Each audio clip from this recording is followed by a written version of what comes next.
this morning. मेरी पैदाइश हैदराबाद में हुई, लेकिन हमारे मम्मी डैडी जब मैं 2 साल की थी शिकागो को मूव हुए फ्रॉम द यूनाइटेड स्टेट्स. तो मैं कोशिश करूँगी थोड़ी सी उर्दू में बोलना, लेकिन मेरी उर्दू काफ़ी टूटी-फूटी है, तो माफ़ कर दीजिए.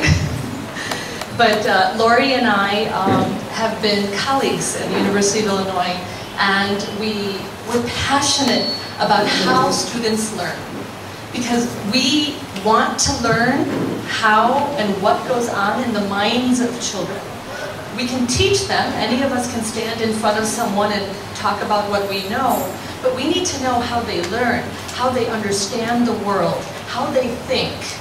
And we need to make sure that we have the skills and the tools to give them and to share with them in the way that's engaging for them about their world. Not rote memorization, sometimes you have to memorize. Not just learning and just, keeping it in your head, sometimes you have to do that. But asking questions, being curious. Our deen is like that, right? How many times did the Sahaba sit around the Prophet and they asked questions and questions and questions? Even though Allah subhanahu wa ta'ala gave them the wahi, all they had to do was learn the Quran. But no, that wasn't enough. They needed the Prophet, Rasulullah sallallahu alaihi wasallam. They needed his guidance. And they needed a teacher. And the best teacher for all of us, we learn in the lap of our mother, but our mother and the mother before her all learned from Rasulullah sallallahu alaihi wasallam. So inshallah, let's begin. Nurturing critical thinkers is our topic today. Not just people who are, like I said, memorizing and asking questions, but really thinking about problem solving. And today we'll talk for about 2 hours, and Lori's going to cover a little bit about, in those 2 hours, long 2 hours, hopefully not boring 2 hours, what we'll cover. First of all, I just want to say I'm so honored to be here and be with Dilara. I'm from America. This is my first visit to India, and I'm having a wonderful time. I love chai, and I love the desserts, and I'm getting used to the spice, so I'm building my tolerance. But I'm so honored that you all came here to be with us today. I speak a little fast, they tell me, so I will try to slow down. But I wanted to go over with what we're going to do today, give you an idea of where we're going and what we want to accomplish. And then at the end, we'll take your questions, and we want to know what you want to know. Okay, so we want to give you information as well. So the first thing we're going to do is review some current research and deepen our understanding on brain development and critical thinking. Why things work the way they do when children develop. What happens, what's going on in the brain development. A lot of times, I have 2 sons, they're 22 and 20, and I've learned in my brain research that brain development, the frontal lobe that controls impulses and maturity, develops last. So some of the decisions that my sons make that I think are a little impulsive, I now blame on the frontal lobes of their brains. They have not been as fully developed. But as parents and as teachers, we can help our students and our children to develop those skills that help them to be more successful in life and academically. So we're going to talk about best strategies for teaching practices. We're going to go over some very good methods that you could use in your classrooms. And then we're going to use some technology methods that you can integrate into your classroom. Even if you don't have internet access, but you can download some YouTube videos that would be useful for your curriculum, then you can capture those and share those with children.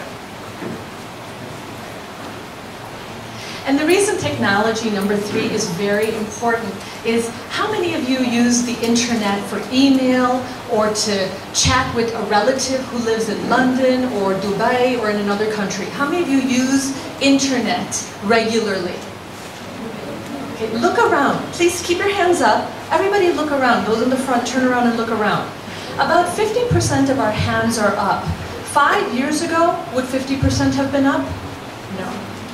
5 years from now, how many hands do you think will be up? So we're not teaching children just for today. We're teaching them for 5, 10, 15 years from now. And we know that technology will be a part of all of our lives in the next 2 decades to come, right? So why critical thinking? We wanted to show you a very short video, and these are things you can do.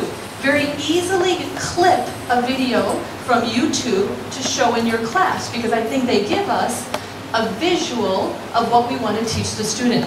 I'm going to show you a video, and I want you to watch what the different people in the video are doing to solve the problem that they've encountered. Okay?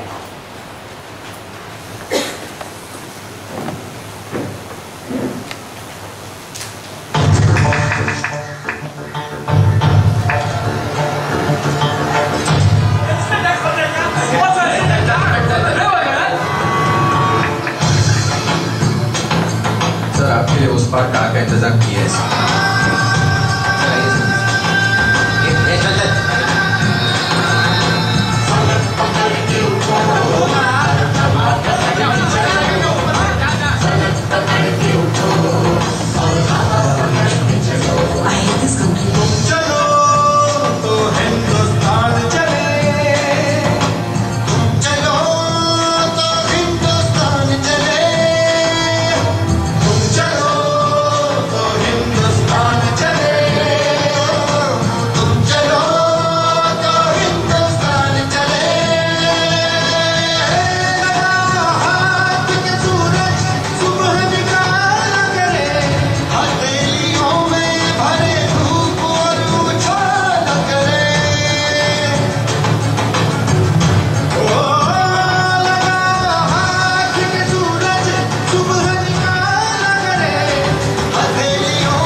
Teaching ek amana hai.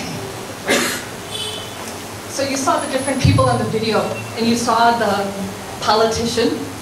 What happened to the politician? How did they solve the problem? By quarreling with each other. Right, but the politician just walked over, got help, got into another car, and left. So he took care of himself. The policeman, one of them was sleeping, the other one was worried, but he didn't know what to do. Everybody was waiting for an answer. And the little boy came, and he said, I'll be the answer. I'll push this tree. And he couldn't do it alone. He tried it on himself, and then other kids came to help him, and then the adults came, right? So the little child, about 6 years old, was a problem solver. He saw a problem, and he thought about it. Allah subhanahu wa ta'ala ne sabko dimag diye, lekin ye bachcha dimag istemal kare. Right? So then that's what we do. As teachers, we show children how to use the beautiful brain that Allah subhanahu wa ta'ala has given them. That's our amana. Right? So why is critical thinking important? You saw it in the video. It's a good video. How many of you would like to show that to friends, etc., or to your classes? Very easy. You go on YouTube. It's India. I Googled India motivation learning, and that came up. And so that's how you do it. You bring in that technology piece, because we're going to talk to you for 2 hours, but that 2-minute video is really our entire message today. So use technology. The internet can be the best friend you have as a teacher, and the worst enemy we have as people. It's how we use it and how we teach our children to use it that will make the difference.